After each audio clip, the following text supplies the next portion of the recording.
I'm Matt Bishard in San Francisco for NAREIT's REIT World, our 2018 annual conference. Joining me today is Jerry Barag, President, CEO, and Director with CatchMark Timber Trust. Jerry, thanks so much for joining us. My pleasure. Now, last month, Hurricane Michael impacted areas of Georgia and South Carolina in the U.S. South timber basket. What impact have recent storms had on land that CatchMark owns? And in general, what type of preparation or recovery does the company do for hurricane season? Hurricanes are a fact of life in the timberland industry, and mainly most landowners, including ourselves, are responsible about how we prepare for it. In our case, we had about 400 acres out of over 500,000 acres that we own that were impacted by Hurricane Michael. The major impacts really come from wind damage as opposed to flooding afterwards. The trees are more than likely to stand up to whatever residual flooding happens afterwards. And while it might sound trite, the easiest way to manage for hurricane risk is to just own properties that aren't necessarily located in the path of where the devastation is going to happen.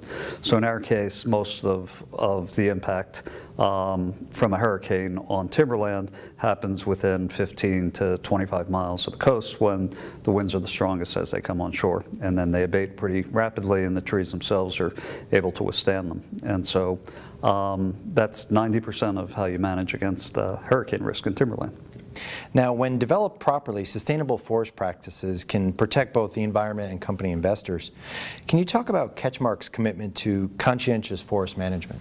Absolutely. So timberland, as you might expect, is a heavily regulated industry, and generally those regulations happen at a state level and at a local level where timberland practices are much more dictated. From an overall standpoint, on a voluntary basis, most responsible timberland owners, including CatchMark, subscribe to a certification process which in the U.S. is administered by the Sustainable Forestry Initiative, which has different levels of protection for timberlands, from over-harvesting to wildlife, ecology, water quality, and basically all of the things from an environmental standpoint that most of the public and most other people would expect that timberland owners are adhering to. In addition to that, with respect to our harvests and how we conduct our business, all of our foresters are registered under state programs, and the practices that we use are all in accordance with state best management practices, which is, for the most part, prescribed for the business that we do. And lastly, in August, CatchMark acquired more than 18,000 acres of prime Oregon timberland.